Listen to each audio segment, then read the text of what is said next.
찬양대의 찬양을 기뻐 받아주신 것 진심으로 감사드립니다. 우리 주의자님이 지금 무릎 수술로 인하여서 지금 치료 가운데 있습니다. 완쾌되게 하시고 특별히 오늘 주의로 수고하신 우리 남집사님에게도 큰 은혜 허락해 주옵소서. 우리 모든 대원들에게도 하나님께서 복을 허락해 주시고요. 하나님 아버지, 지금 이 시간 몸이 그렇게 아픔에도 불구하고 예배드리기 위해서 이 자리에 나온 주의 백성이 있습니다. 따뜻한 손으로 위로해 주시고 말씀으로 힘을 허락해 주시옵소서. 오늘 말씀 드릴 때 저희들에게 큰 복이 되게 하실 줄 믿고 우리 주 예수 그리스도 이름으로 기도드립니다. 오늘 우리 남영호 집사님께서 주의해 주셨는데, 주의자님이 무릎 수술 관계로 인해서 지난주, 이번주, 다음 주에는 아마 오실 겁니다. 여러분들 기도해 주시고 이렇게 또 수고해 주셔서 진심으로 감사드립니다. 여러분, 우리를 지치게 합니다. 그죠? 얼마나 힘들게 하는지 모르겠습니다. 날씨가 너무나 무더워지고 있습니다. 마찬가지로 우리가 살다 보면 영적으로 우리를 지치게 하고 힘든 그런 상황도 만날 때가 있습니다. 일명 고난의 시간이라고 할까요? 아니면 시련의 시간이라고 말할 수 있을까요? 그래서 우리는 그런 일들을 통해서 때로는 우리의 믿음이 낙심될 때도 있습니다. 왜 하필이면 나에게 이런 일이 일어났습니까? 하나님, 제가 그렇게 기도하는데 하나님 왜 침묵을 지키십니까? 라고 기도할 때도 있습니다. 여러분, 그런데 오늘 뜻밖에도 보면 야고보서 1장 2절 말씀에 보게 되면 야고보 사도는 우리들에게, 형제들아, 너희가 여러 가지 시험을 당하거든 온전히 기쁘게 여기라, 이렇게 말씀해 주시고 계십니다. 여러분, 고난이 왔는데 어떻게 우리가 기뻐할 수 있습니까? 여러분들, 고난이 오면 기쁩니까? 어떻게 하든지 고난을 피해가고 싶은 것이 우리의 마음인데, 성경은 우리들에게 온전히 기쁘게 여겨라, 이렇게 말씀하고 있습니다. 여러분, 이 말씀은 고난을 무시해라, 고난을 즐겨라, 이런 말 절대로 아니고요. 이 말씀은 뭐냐면 오히려 고난 속에서 하나님의 손길을 바라보라 라는 그런 의미가 담겨져 있습니다. 분명한 것은 우리 하나님은요, 고난을 통해서 나를 나답게 만드신다는 겁니다. 고난을 통해서 인내를 낳게 하시고 인내를 통해서 나를 건강하게 하나님의 사람으로 만들어 가신다는 사실입니다. 그래서 우리를 통해서 믿음의 열매를 고난을 통해서 맺게 하시는 하나님의 깊으신 계획을 깨닫게 됩니다. 자, 오늘은요, 특별히 이 기도와 인내 그리고 열매 맺는 삶에 대해서 우리가 함께 나눌까 합니다. 첫 번째는, 성도 여러분, 항상 저와 여러분들이 명심할 것은 믿음으로 하나님께 기도해야 된다는 겁니다. 믿음으로 무엇이든지 기도하고 구하는 것은, 그 다음 뭐예요? 까먹었어요. 그죠? 받은 줄로 믿어라. 그리하면 너희에게 그대로 되리라. 여러분, 우리가 저와 여러분들이 꼭 명심할 것은 하나님께서 때로는 저와 여러분들에게 고난을 허락하실 때가 있습니다. 하나님께서 저와 여러분들에게 고난을 허락하시는 이유는 우리를 힘들게 하기 위해서 하시는 것은 전혀 아닙니다. 하나님께서 우리에게 고난을 주신 것은 그 고난을 통해서 우리들의 믿음의 형편을 보기를 원하신다는 겁니다. 어느 정도의 수준인지. 그리고 정녕 가장 중요한 것은 얘가 나를 신뢰하는지. 하나님은 고난을 통해서 우리가 하나님을 신뢰하는지 알아보기 위해서 고난을 주실 때도 상당히 많이 있다는 사실입니다.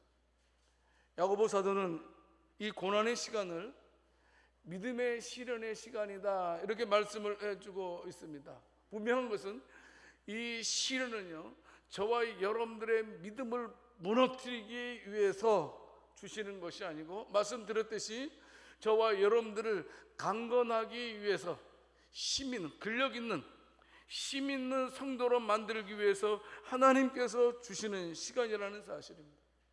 여러분, 시련이라는 말은 무슨 말입니까? 금속 용어잖아요. 이제 금속을 불로 정지하는 과정을 시련이라고 말합니다. 쉽게 말씀드리면 용광로에다 금속을 넣어서 거기서 이제 어떻습니까? 찌꺼기들을 구분하는, 그래서 순수한 금만 이렇게 채취하는 과정이 바로 시련이라는 과정입니다. 욥기서 23장 10절 말씀을 통해서 보게 되면 욥은 진짜 억울한 일을 많이 당했어요. 얼마나 힘든 일을 갑작스럽게 당했는지 몰라. 말로 행행할 수 없어요. 자식이 한꺼번에 죽습니다. 10명이. 뿐만이 아니고 어떻습니까? 모든 재산이 한순간에 없어집니다. 재물 다 잃어버립니다. 부인도 버리고 도망가게 됩니다. 너무나 억울해요. 그런데 그 억울한 사정 가운데서 하나님께 막 부르짖었는데도 하나님께서는 이상하게 침묵을 지키시는 거예요. 여러분, 얼마나 답답하겠습니까? 근데 그런 답답한 상황 속에서도 그는 욥기서 23장 10절 말씀에서 고백을 하고 있는 것입니다. 그러나 내가 가는 길을 그가 아시나니 그가 나를 단련하신 후에는 내가 순금같이 되어 나오리라. 이렇게 말씀을 해주고 있는 것입니다.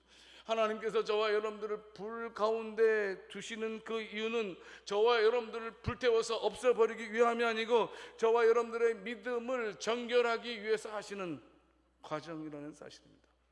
자, 문제는 뭐냐면 시련은 우리가 생각지 않게 우리에게 온다는 겁니다. 예고하고 오면 우리가 준비를 할 텐데 시련이라는 것은 예고 없이 그냥 불순간에 우리를 찾아와서 우리를 힘들게 하는데요, 문제는 뭐냐면 우리가 시련을 당할 때에 예수 믿는 사람들은 어떻게 해야 되느냐 하는 겁니다. 여러분, 우리가 시련을 당할 때 종종 우리는 원망하거나 주저앉을 경우가 있습니다. 그런데 성경은 뭐라고 말씀하고 있냐면 우리가 생각지 않은 시련을 당할 때에 우리는 믿음으로 하나님께 나아가서 하나님께 기도하라 라고 말씀하고 있다는 사실입니다. 성도 여러분, 꼭 기억하십시오. 하나님의 사람은요, 시련이 올 때 기도하는 줄을 믿으시기를 바랍니다. 여러분, 특별히 우리가 기도할 때 하나님, 내가 뭘 잘못했습니까? 왜 하필이면 나에게 이런 일이 일어났습니까? 이렇게 묻는 것이 아니고 어떻게 기도해야 되냐면 하나님, 이 시간 속에서 제가 어떻게 하면 하나님을 신뢰할 수 있을지를 알려주십시오. 하나님, 제가 이 고난을 통해서 더욱더 하나님을 신뢰할 수 있게 해주세요 라고 우리가 기도를 해야 된다는 사실입니다. 분명한 것은 믿음의 사람은 어려움을 만나면 기도합니다. 하나님께서는 그와 같은 기도를 절대로 외면하지 않으십니다. 받아주십니다. 그리고 가장 좋은 은혜로 베풀어 주시는 것이 성경의 말씀입니다.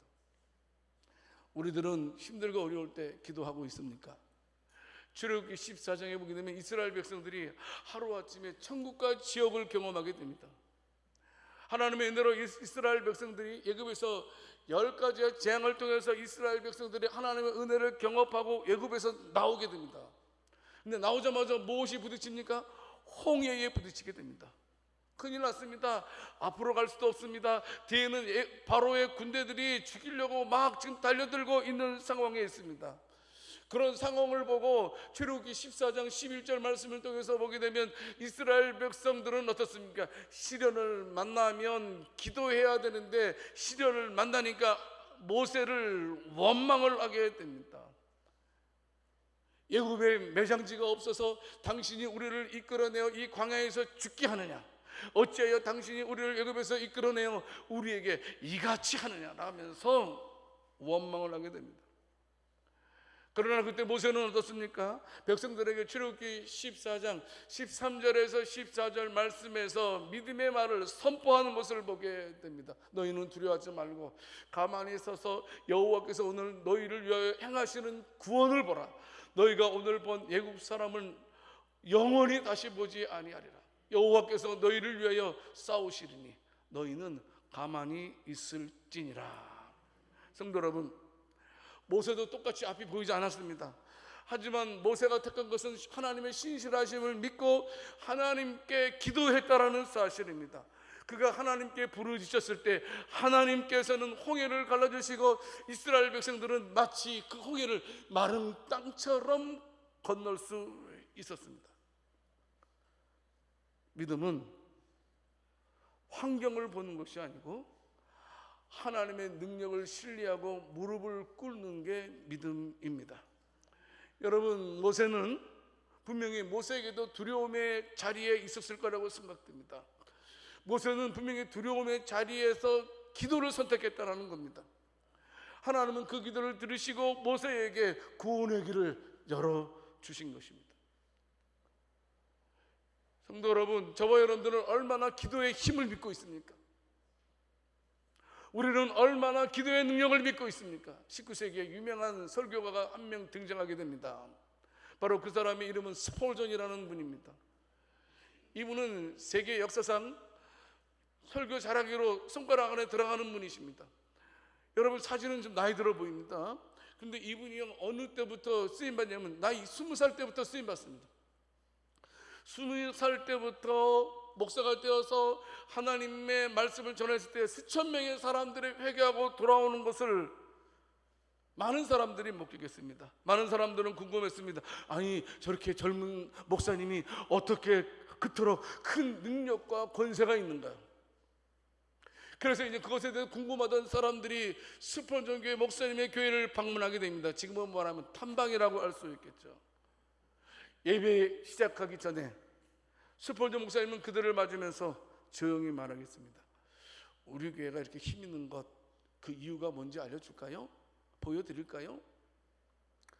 하면서 자신의 교회에 탐방한 그들을 이끌고 이제 들어가게 됩니다. 화려한 예배당 안으로 들어온 것도 아닙니다. 그리고 책들이 빽빽히 쌓여있는 서재로 들어간 것도 아니었고 어둠칙칙한 지하로 그들을 데리고 들어가게 됩니다. 그 지하실에서는 수십 명의 사람들이 예배를 위해서 기도하고 있었습니다. 스폴전 목사님은 말했습니다. 예, 바로 여기가 진짜 저의 강단입니다. 이곳에서 흘러나오는 기도가 저를 붙들고 교회를 살리고 복음을 전하고 많은 사람들이 회심할 수 있었습니다. 이분은 설교 전에 이렇게 기도한다고 합니다. 하나님, 오늘 제가 설교합니다. 제가 설교할 때 제 입술이 아니라 주의 영으로 말씀하게 하옵소서. 제 생각이 아니라 주의 뜻을 선포하게 하소서라고 기도한다고 합니다. 스폴전 목사님의 비밀은 탁월한 언어가 아니었습니다. 말의 탁월함이 아니었다라는 사실입니다. 바로 그 지하실에서 흘러나오는 그 기도의 소리가 그를 지켜줬고 그들을 인도하고 그에게 큰 역사가 나타나게 해주셨다는 겁니다. 스폴전 목사님의 강단 뒤에는 항상 기도로 싸우는 무릇들이 있었고 그들이 교회를 변화시켰고 결국은 영국도 변화시킬 수가 있었습니다. 성도 여러분, 우리는 간혹 이렇게 생각할 때가 있습니다. 저는 할 수 아는 것이 아무것도 없습니다. 저는 능력도 없고 힘도 없고 권세도 없습니다. 저는 그리고 또 사람들 앞에 나서는 것도 이렇게 쉽지 않습니다 라고 말할 수 있을 것입니다. 여러분, 그러나 기억하십시오. 하나님께서 사용하는 사람은 말 잘하고 능력 있는 사람이 절대로 아닙니다. 하나님께서 사용하기를 원하는 사람은 기도의 사람임을 믿으시기를 바랍니다. 그 기도의 사람을 통해서 하나님은 오늘도 크게 하나님의 역사를 이루어 가십니다. 여러분, 우리가 변화되기를 원합니까? 내가 있는 자리가 변화되기를 원합니까? 그러면 우리는 무릎을 꿇어야 됩니다. 그게 어느 곳이든 내 안방일 수 있습니다. 주방일 수 있습니다. 차 안일 수 있습니다.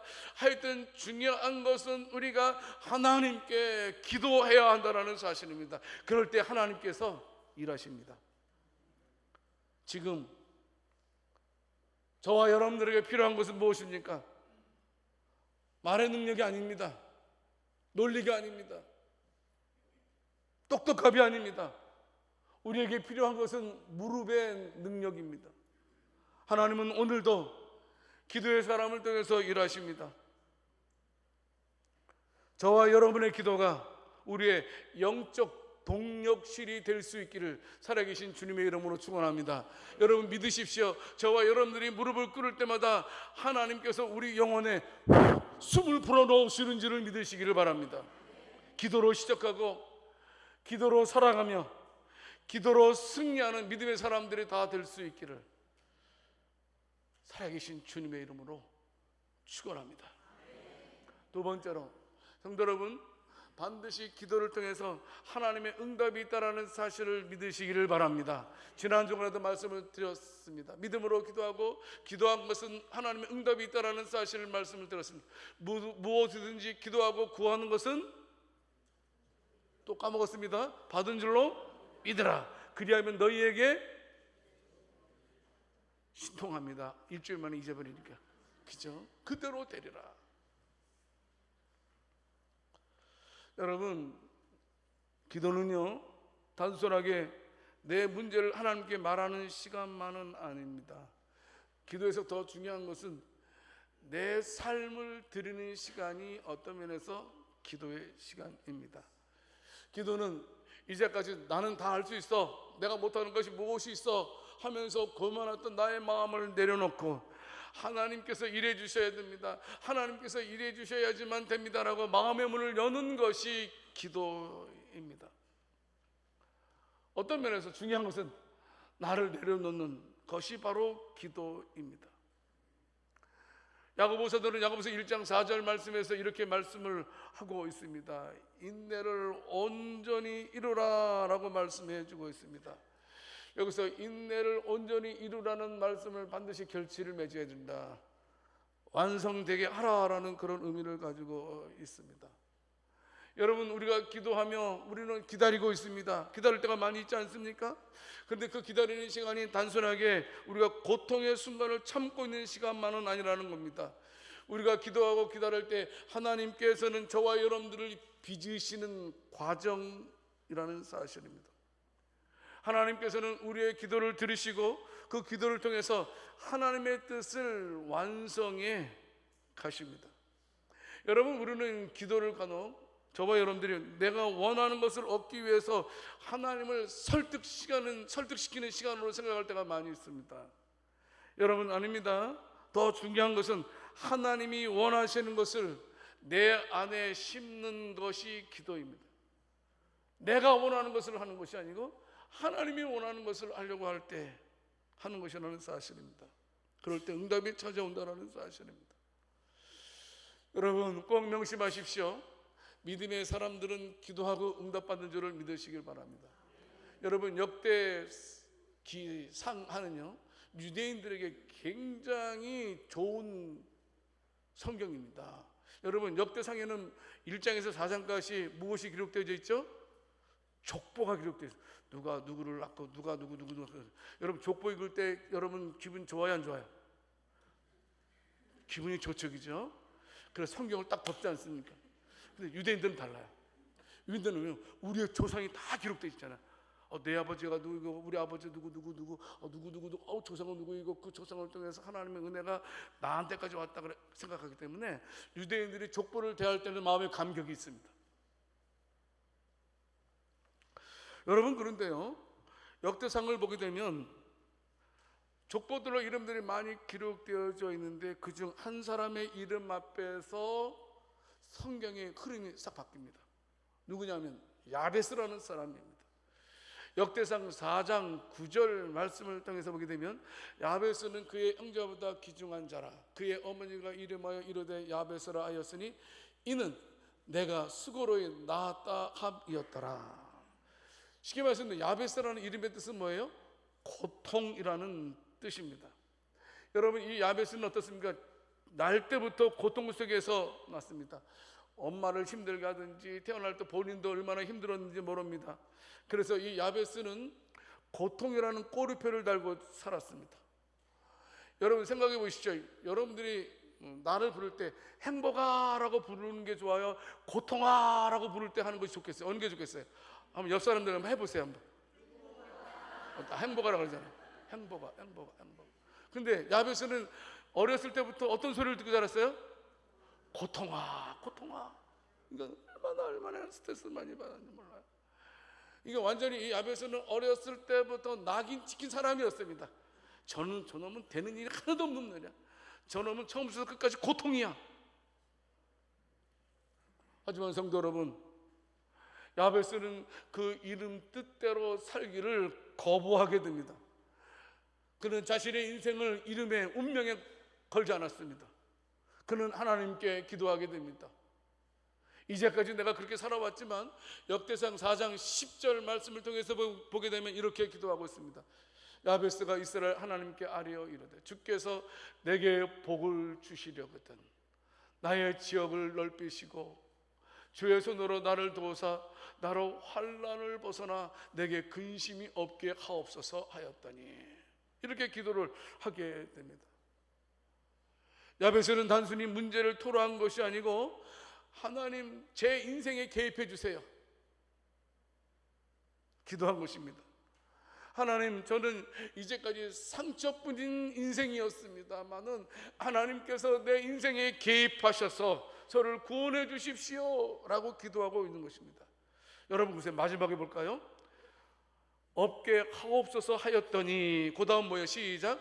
하나님이 그가 구하는 것을 허락하셨더라 라고 말씀하고, 성경은 분명히 말씀을 하고 있습니다. 야베스는 처음에는 이름 때문에 무너진 사람이었지만 기도 때문에 다시 일어선 사람이라는 사실입니다. 여러분, 기도는 과거의 아픔을 끌어낼 수 있습니다. 기도는 우리의 미래를 하나님께 맡기는 작업이기도 합니다. 혹시나 저와 여러분들도 여러분 야베스처럼 꼬일 대로 꼬인 인생으로 시작하신 분이 계시지 않습니까? 내 인생은 불우해. 나에게는 되는 일이 하나도 없어. 나는 뭘 해도 안 되는 놈이야. 이런 것들이 내 마음을 주관하고 있지는 않습니까? 하지만 기억하십시오. 성도 여러분, 하나님은 우리가 어떻게 시작하셨는지 관심 없습니다. 하나님께서 보시는 것은 우리가 어떻게 시작했냐를 보는 것이 아니고 저와 여러분들의 믿음을 보시는 줄을 기억하시기 바랍니다. 우리가 어떤 모습으로 시작했든지 간에 하나님께서는 저와 여러분들이 믿음으로 나아간다면 우리의 삶을 하나님께서 복되게 하시는 줄을 믿으시기 바랍니다. 우리는 야베스처럼 기도해야 됩니다. 내 고통의 이름 위에 하나님의 복을 선언해야 됩니다. 옆 사람에게 말씀하겠습니다. 복이 있을지어다. 네가 구한 것이 다 응답되었더라 해보세요 한번. 하나님께서 지금 나한테 말씀한다고 생각해 보십시오. 그래, 아무개야, 네가 기도한 거 내가 다 허락했다. 하나님의 손은 우리의 상처를 싸매 주십니다. 하나님의 손은 저와 여러분들의 막힌 길도 열어주실 수 있습니다. 하나님은 우리의 야베스라는 고통의 이름을 축복의 이름으로 바꾸시는 분이심을 믿으시기 바랍니다. 성도 여러분, 그런데 중요한 것은 기도의 응답은 첫 번째 무릎에서 오는 경우는 거의 없다는 겁니다. 때로는 우리가 7번째 무릎, 10번째 무릎, 그리고 눈물 섞인 마지막 무릎에서 거의 하나님께서 마지막 찰나에 응답하시는 것을 우리는 알고 있습니다. 중요한 것은 저와 여러분들이 기도 제목을 가지고 있으면 그 기도 제목 가지고 계속해서 기도할 수 있기를 원합니다. 포기하지 않고 무릎 꿇는 그 자리에서 하나님은 반드시 역사하실 줄 믿습니다. 기도가 우리가 약할 때 하나님의 능력을 붙드는 유일한 끈이라는 사실을 우리는 믿어야 됩니다. 성도 여러분, 기도는요 환경을 바꿔주는 것이 아니더라고요. 자, 꼭 기억하세요. 근데 기도는요 하나님이 내 마음을 바꿔주시더라고요. 이게 중요해요. 그 힘든 와중에서도 마음이 편해져요. 이거 평강 경험해 봤어요? 그런 경험 은혜 누려보셨어요? 지금 남들이 나를 볼 때는 저놈 병들어 죽겠네 하는데 나는 마음이 기뻐요. 나는 마음이 태어나요. 나는 마음이 얼마나 평안한지 모릅니다.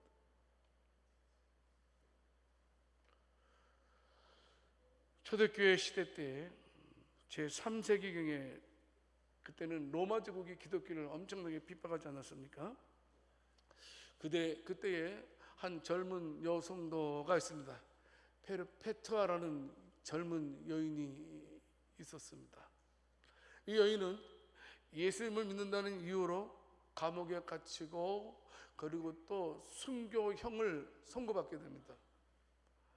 로마 병사가 페르페투아에게 말을 하게 됩니다. 보게 이보게 한 번만 우리 황제를, 로마 황제를 신이라고 한 번 말하면 돼. 그러면 네가 집에 가서 네가 곧 애기 낳은 그 아이를 젖먹일 수 있잖아. 네가 그 한 번만 황제를 신이라고 고백한다면 너 집에 갈 수 있어. 그런데 이 여인은 단호했습니다. 나는 황제가 아니라 예수 그리스도가 주인이심을 절대로 한 번이라도 부인할 수 없습니다. 그는 감옥 속에서도 하나님께 무릎 꿇고 기도했습니다. 하나님 아버지, 제가 지금 쇠사슬에 묶여있지만 제 마음은 자유롭습니다. 하나님, 제가 가는 이 길이 하나님께서 원하시는 길이라면 제가 끝까지 이 길을 가게 하시고 이 길을 담대히 가도록 저를 도와주시옵소서. 놀랍게도 그 감옥 안에 같이 있던 그 간수들이 페르페투아의 모습을 보고 감동을 받아서 아이를 데려다가 돌보게 해주고 살펴주게 됩니다. 결국 간수까지도 예수 믿고 구원받는 역사가 일어나게 되었습니다. 어느 날 순교의 날이 되었을 때 페르페투아는 이제 경기장으로 들어가게 됩니다. 사제의 밥이 되기 위해서 들어갑니다. 그런데 그 여인의 모습은 너무나 달랐습니다. 입술에서 노래가 나왔고 찬양이 나왔습니다. 찬양하며 들어오는 그 여인의 모습을 보고 많은 로마 시민들이 예수님을 믿게 되는 놀라운 계기가 되었던 것이었습니다. 말씀드렸지만 기도는 때로 상황을 바꾸지 않습니다. 그러나 중요한 것은 하나님께서는 그 상황을, 환경을 이길 수 있도록 우리의 마음을 바꿔주시는 줄을 믿으시기 바랍니다. 절망 가운데서도 평안을 주시는 우리 하나님. 페르페투아는 한 번도 하나님, 저를 이 감옥에서 건져주세요라고 기도하지 않았다고 합니다. 하나님, 제가 가는 이 길이 하나님의 일이라면 끝까지 이 길을 믿음으로 갈 수 있도록 해주세요라고 기도했다고 합니다. 성도 여러분, 우리는 어떻게 기도하고 있습니까? 우리는 힘든 일 만날 때마다 하나님 이 문제를 해결해 주세요라고 우리는 목놓아 기도합니다. 하지만 하나님께서 우리에게 응답해 주시는데 알았다, 내가 그 일을 해결해 주겠다라고 말씀하지 않더라고요. 하나님께서 어떤 방법으로 응답해 주시냐면, 나는 이 일을 통해서 너를 너답게 만들겠다. 나는 너를 이 일을 통해서 강한 자로 만들겠다. 나는 이 일을 통해서 너를 하나님의 사람답게 키우겠다라고 응답해 주시는 하나님이십니다. 성도 여러분, 믿음의 기도는 반드시 응답되는 줄을 믿으시기를 바랍니다. 지금 감옥 같은 상황 속일지라도 하나님은 기도하는 사람을 통해서 응답하시는 하나님이심을 우리는 믿어야 됩니다. 뭐든지 기도하고 구하는 자는 반드시 그대로 되리라. 반드시 받은 줄로 믿으라. 자, 성도 여러분, 보세요. 다시 보겠습니다. 우리는 시련을 당할 때 우리는 반드시 기도하라라고 말씀하고 있습니다. 또 우리가 꼭 명심할 것은, 우리가 믿음으로 기도하면 하나님께서 응답하시는 하나님이심을 믿으시기 바랍니다. 세 번째, 여러분 지난 주간에도 말씀을 들었으니 똑같은 맥락입니다. 우리가 기도의 응답을 받았으면 감사의 열매를 반드시 맺으라는 겁니다. 야고보서 1장 2절 말씀을 통해서 보게 되면, 내 형제들아, 너희가 여러 가지 시험을 당하거든 온전히 기쁘게 여기라 라고 말씀하고 있습니다. 여러분, 우리는 절대로 고난 당하면 기쁨이 사라집니다. 사실 그렇지 않습니까? 고난 당하면 우리의 마음에 얼마나 슬픔이 생기고 두려움이 생기는지 모릅니다. 그런데 야고보 사도는 시험을 당할 때 온전히 기쁘게 여기라라고 이렇게 말씀하고 있습니다. 이 말씀은 너희가 고난을 좋아하라라는 그런 말뜻은 절대로 아닙니다. 무슨 말씀입니까? 우리가 이 고난에 통과한 후 우리 하나님께서 반드시 응답하시고 역사하신다는 사실을 믿고 있기 때문에 그 응답을 바라보면서 지금부터 기뻐하고 감사하라는 말씀입니다. 하나님께서 나를 건져주실 것이기 때문에, 하나님께서 나를 살려주실 것이기 때문에, 하나님께서 내 기도를 응답해 주실 것이기 때문에 그 응답을 바라보면서 기뻐하며 즐거워하라고 말씀을 하고 있는 것입니다. 기도는 단순하게 하나님과 대화하는 것으로 끝나는 것은 전혀 아닙니다. 성도 여러분, 기도는 반드시 하나님의 응답으로 이루어지고 그 응답을 통해서 열매로 맺어지는 삶의 여정 가운데 한 부분이 기도입니다. 그런데 여러분, 하나님께서 기도하는 자들에게 주시는 열매 가운데 이 첫 번째 열매가 뭐냐 하면 감사라는 겁니다. 감사는 단순히 내가 좋은 일이 생기고 기쁜 일이 생길 때만이 감사하는 감정이 아닙니다. 여러분, 성경에서 말하는 감사는 무엇입니까? 하나님의 신실하심을 신뢰하는 믿음의 반응입니다. 우리 말씀 들었잖아요. 하나님은 토부하시다, 하나님은 헤세드하시다, 하나님은 에메트하시다, 하나님은 선하신 분이다, 하나님은 인자하신 분이시다, 하나님은 성실하신 분이다라고 우리는 계속해서 말씀을 들어오고 있습니다. 하나님의 신실하심에 믿음으로 반응하는 겁니다. 하나님께서 나에게 좋은 것으로 주시고 하나님께서는 반드시 나를 향한 사랑은 절대 변함이 없다. 하나님께서는 말씀하신 것은 반드시 지키시는 하나님이다. 그것을 믿기 때문에 우리는 고난 속에서도 감사하게 되는 것입니다.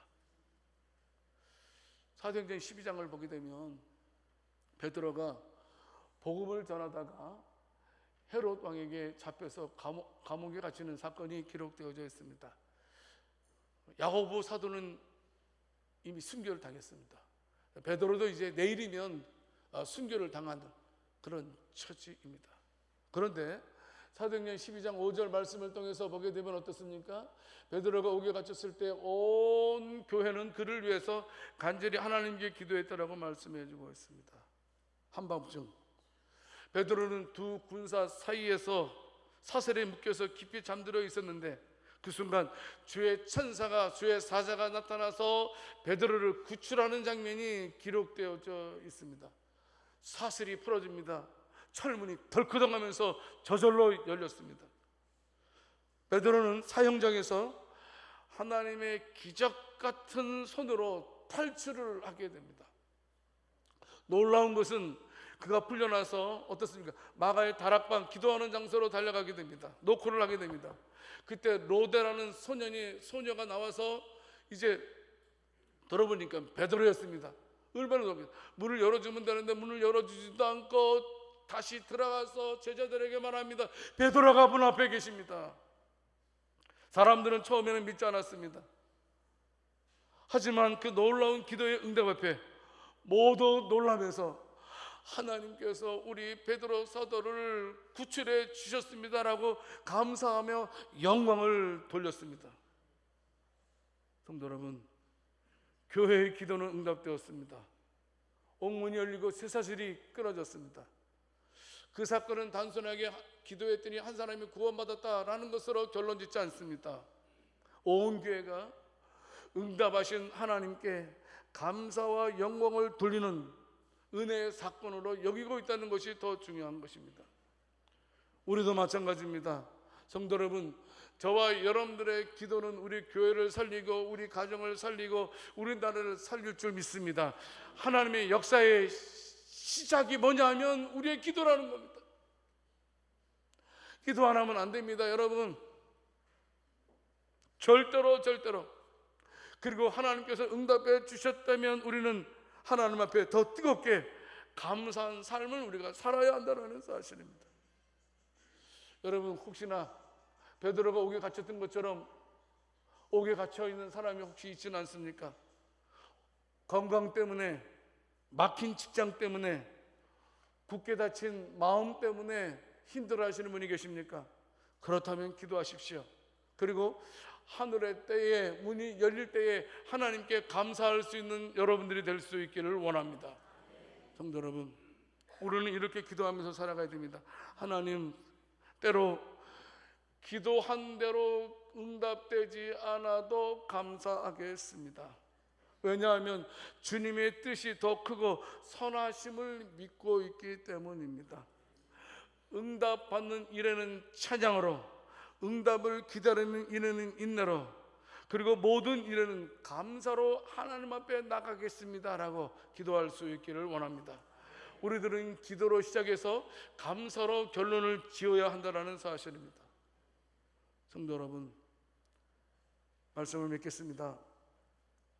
고난 중에 기도하시기 바랍니다. 반드시 기도하라는 사인입니다. 복 주시기 위한, 나를 강하게 만들고 왜 하필이면 나에게 이런 일이 일어났습니까? 라고 절대 불평하면 안 됩니다. 무조건 무릎을 꿇어야 됩니다. 첫 번째 무릎, 두 번째 무릎, 세 번째 무릎. 하나님께서 내 눈물의 기도를 들으실 때까지 우리는 무릎을 꿇어야 한다는 사실입니다. 우리는 날마다 하나님의 응답을 기대하셔도 됩니다. 그리고 응답 앞에 감사함으로 꼭 살아갈 수 있기를 원합니다. 세상은 어려움을 만나면 그냥 다 포기하더라고요. 그러나 예수 믿는 저와 여러분들은 어려움을 당해도 절대로 포기하지 않고 무릎을 꿇는 저와 여러분들을 믿으시기 바랍니다. 하나님은 역사하실 것입니다. 옆 사람들에게 한 번만 더 말씀하겠습니다. 저와 당신은 힘든 일 만나면 무릎을 꿇는 사람입니다. 믿음은 하루아침에 자라지 않습니다. 하지만 고난 중에 드려진 기도는 하나님께서 저와 여러분들을 단단하게 만드시고 반드시 아름다운 열매를 맺게 하십니다. 이제 내 자신을 살펴보기를 원합니다. 그리고 내 자신에게 한번 물어보시기 바랍니다. 나는 고난을 기도의 자리로 바꾸고 있는가? 나는 응답을 기다리면서 인내하고 있는가? 나는 받은 은혜에 감사로 반응하고 있는가? 이제는 말뿐이 아니라 기도로 시작해서 감사로 열매 맺는 삶을 살아야 할 때에 있다라는 것입니다. 분명한 것은 하나님은 바로 기도하는 자를 통해서 일하시고 감사하는 자를 통해서 영광을 받으시는 하나님이십니다. 아무쪼록 인내의 뿌리를 내려서 하나님의 때에 아름다운 열매를 많이 맺을 수 있는 저와 여러분들이 다 될 수 있기를 살아계신 주님의 이름으로 축원합니다. 하나님 아버지, 오늘도 말씀으로 저희를 깨우치고 고난 속에서도 믿음으로 기도하게 하시니 감사합니다. 하나님 아버지, 시련 앞에서도 낙심하지 않고 기도의 무릎으로 주님께 나아가게 하시며 그 위에 역사하시는 하나님의 손길을 보게 하옵소서. 인내하며 기다릴 때 하나님의 뜻이 이루어짐을 경험하게 하시고 응답 앞에 감사하며 하나님께 모든 영광을 돌릴 수 있는 저희들 되게 해주시옵소서. 우리의 삶이 기도의 한기로 채워지게 하시고 감사의 열매로 넘쳐나게 하옵소서. 우리 주 예수 그리스도 이름으로 기도드립니다.